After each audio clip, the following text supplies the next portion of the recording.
मतलब नहीं। पशुओं को देखिए, उनके पास कोई मतलब नहीं।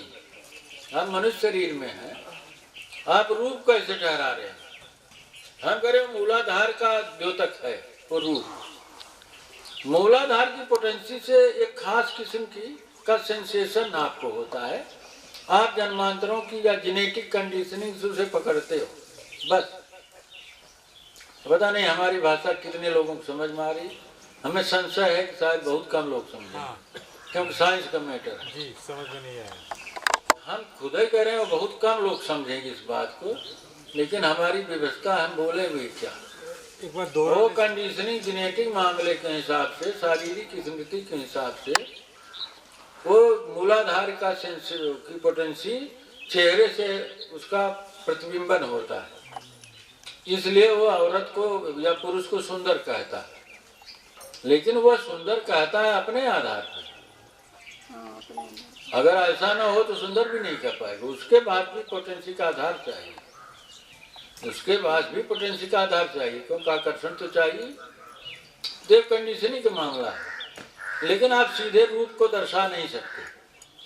अगर रूप कहेंगे तो रूप तो ये भी है, रूप तो वो भी है। ये रूप तो हर तरफ है, जिधर भी प्रकाश लौट रहा है उधर ही रूप है। तो हर जगह तो दीपन कामोदीपन नहीं हो रहा। हर तरफ तो वासना खड़ी नहीं हो रही। रूप है, फूल है, बात हर जगह हर तरफ रूप है। जिधर देखिए तो रूप तो आप दर्शा नहीं सकते। अब आप कहते हैं औरत या मर्द का रूप है, तो देखिए रूप तो वो भी है। क्योंकि अगर परावर्तन ना हो प्रकाश का चेहरे से, तो वहां भी तो आपको रूप समझ में नहीं आएगा। अंधा आदमी कैसे इसको फील करेगा?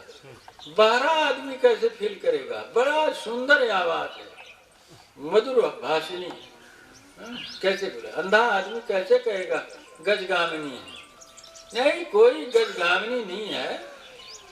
आदमी का अपनी जेनेटिक की स्थिति में ये चीज घटित हो रही, कंडीशनिंग है। वो हम एक कहते हैं ना कि अध्यारोपण के कारण ऐसा हो रहा है। आप उसी चीज को साकार कर रहे हैं जो आपके हृदय में है।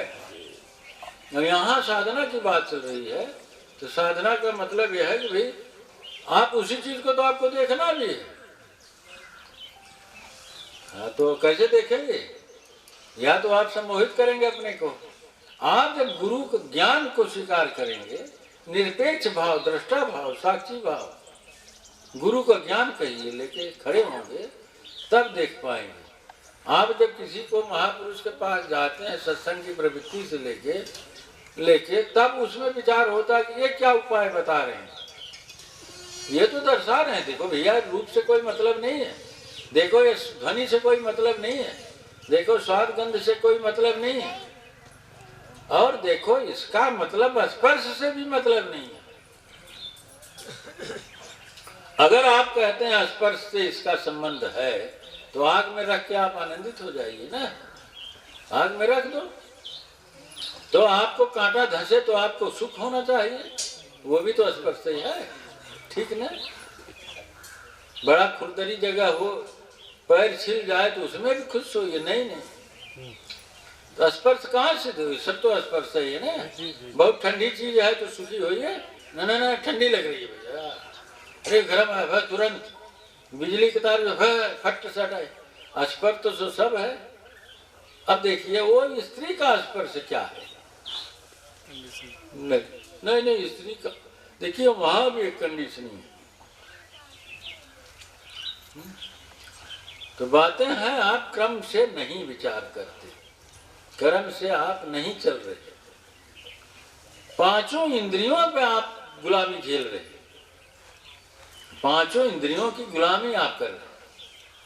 आपकी गुलामी शब्द की है, रूप की है, स्वाद की है, गंध की है, स्पर्श की। आप पांच इंद्रियों के गुलाम है, चारों अंतःकरण के गुलाम।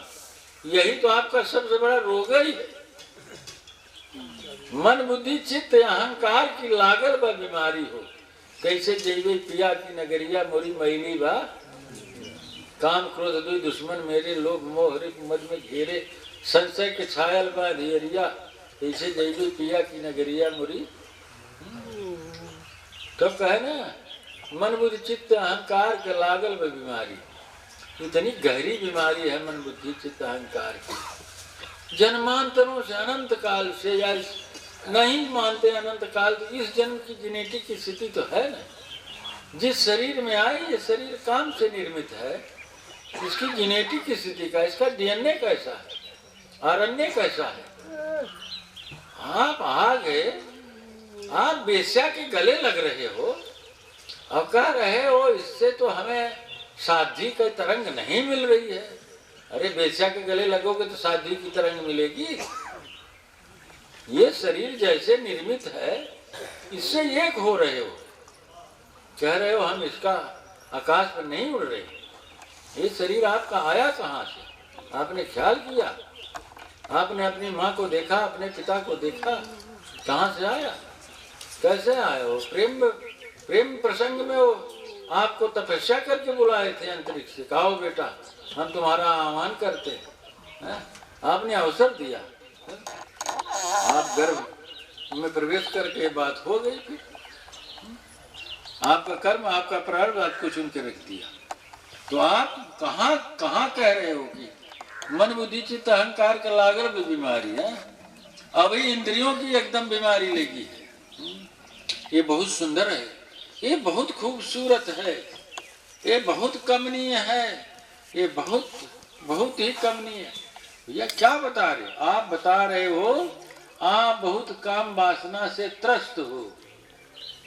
अब वो मटरे की रोटी बहुत भूख लाग हो राम प्रताप ने, बहुत मीठ लागत। 80 बरस बुढ़िया हो ना, काम वासना घेर ले दे तो ठीक लागत। 80 बरस के बुढ़वा हो ना तो वह ठीक लागत। पटिया ही नहीं चाहे चाहे 80 बरस की बुढ़िया को मत पतिया। अब पुरान म्यान देख के दिन जो को हमें तलवार ना है। के बुढ़ाई बूढ़ हो जाता तो वासना होकर मरत है। देखा साहेब, बूढ़ भैंस वासना ना मरत हो का गुप्त हो जात, लेकिन जब जब वो अवसर पाए फिर जाग जाए।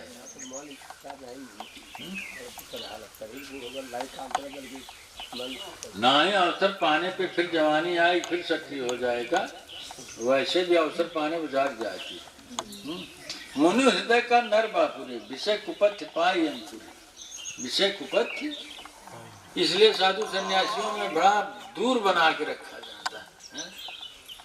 ये तो हम कहीं ना ही दूर जिन जा, एकदम नजदीक चला जा और देखा हल के एकदम से। हल के देखा, यस देखा, ऐसा देखिए आप। वह जो प्रतीत है, जो आपके हृदय में ज्ञान पे आवरण कर रही है, वह प्रतीत भंग करना है। घुसना अपने अंदर है। वह प्रतीत जो वासना की गांठ हो बैठी है ना, उसे देखना कैसे घुसेंगे घर में। दिया बाहर दीपक जला लीजिए गुरु के ज्ञान का।